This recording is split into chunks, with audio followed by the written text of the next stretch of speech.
আসসালামু আলাইকুম প্রিয় শিক্ষার্থী বন্ধুরা। নতুন শিক্ষাবর্ষের বই অর্থাৎ 2025 শিক্ষাবর্ষের বই কিন্তু তোমরা অনেকেই হাতে পাওনি।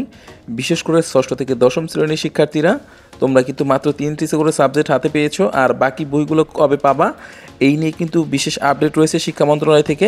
এবং জাতীয় শিক্ষাক্রম পাঠ্যপুস্তক বোর্ড এনসিটিবির পক্ষ থেকে কি বলা হয়েছে, তোমাদের বইগুলো কবে নাগাদ পেতে পারো এবং কবে থেকে তোমাদের বই বিতরণ শুরু হবে, আজকের এই ভিডিওতে কিন্তু তোমরা সব কিছু ক্লিয়ারভাবে জানতে পারবে। তাই অবশ্যই সম্পূর্ণ ভিডিওটি দেখবে।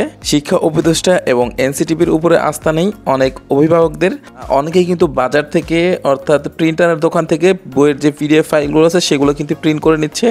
এই প্রিন্ট করতে তাদের অনেক টাকা খরচ হচ্ছে, প্রায় প্রত্যেক বইয়ের পিছিয়ে 3 থেকে 4 হাজার টাকা প্রিন্ট করতেই লেগে যাচ্ছে। এবং অনেকেই কিন্তু বাজার থেকে বই কিনে নিচ্ছে, অর্থাৎ পিডিএফ ফাইলগুলো ডাউনলোড করে তারা কিন্তু বই ছাপিয়েছে, সেখান থেকে তারা চড়া দামে কিনে নিচ্ছে অনেকেই। এবং বই ছাপার কার্যক্রমের এখন কি অবস্থা অথবা কতদূর ছাপা হয়েছে, প্রাথমিক ও মাধ্যমিক মিলিয়ে চলিত শিক্ষাবর্ষে শিক্ষার্থীদের জন্য 40 কোটির বেশি বিনামূল্যে পাঠ্য বই প্রয়োজন, কিন্তু 22 জানুয়ারি পর্যন্ত ছাপা হয়েছে মাত্র 16 কোটি বই। শিক্ষার্থীদের হাতে পৌঁছেছে মাত্র 13 কোটি বই, এবং এখন শিক্ষার্থীরা 27 কোটির বেশি বই কিন্তু হাতে পায়নি, মাত্র 13 কোটি বই পেয়েছে। এবং 27 কোটি বই যদি আরও বিতরণ করা হয় তাহলে কিন্তু শিক্ষার্থীরা পরিপূর্ণভাবে তাদের প্রত্যেকটা সাবজেক্ট কিন্তু পেয়ে যাবে।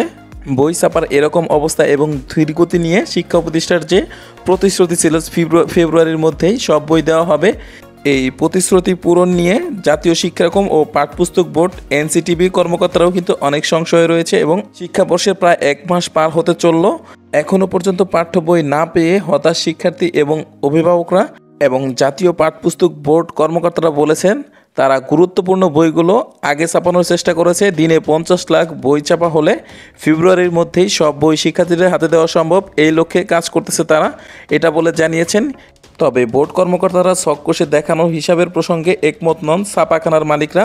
তাদের মন্তব্য হচ্ছে প্রতিদিন 20 লাখের কিছু বেশি বই ছাপা সম্ভব, এবং তারপরেও আর্ট কার্ডের মলাট এবং বই তৈরির কাগজ সংকট দেখা দিয়েছে। চীন থেকে এনসিটিবি যে আর্ট কার্ড এনে দেওয়ার উদ্যোগ নিয়েছে তা আস্তে আস্তে ফেব্রুয়ারি পার হয়ে যাবে, ফলে সব বই ছাপা শেষ করতে মার্চ মাস লেগে যেতে পারে বলে জানিয়েছেন। এবং পরবর্তীতে তোমাদের বই কত তারিখ পর্যন্ত দেওয়া হবে সেটা নিয়ে কিন্তু নির্দিষ্ট করে কোনো ডেট উল্লেখ করেনি শিক্ষা বোর্ড অথবা এনসিটিবির পক্ষ থেকে, এবং শিক্ষা উপদেষ্টাও কিন্তু এই নিয়ে কোনো বিষয় ক্লিয়ার করেনি।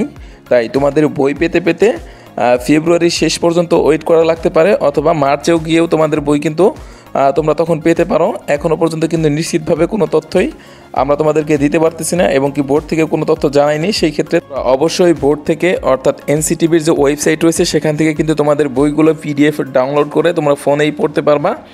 আর যারা যারা বই ডাউনলোড করতে পারো না তারা কিন্তু অবশ্যই আমার আগের ভিডিওটা দেখে আসবে, সেখানে কিন্তু তোমাদেরকে দেখিয়ে দিয়েছি প্রথম শ্রেণী থেকে একদম দ্বাদশ শ্রেণী পর্যন্ত, অর্থাৎ ষষ্ঠ থেকে দশম শ্রেণী পর্যন্ত বইগুলো কিন্তু তোমরা খুব সহজেই ডাউনলোড করে নিতে পারবে। তো সবাই ভালো থাকবে, সুস্থ থাকবে, এবং সমস্ত আপডেট পাওয়ার জন্য আমাদের চ্যানেলটির সাথেই থাকবে। আল্লাহ হাফেজ।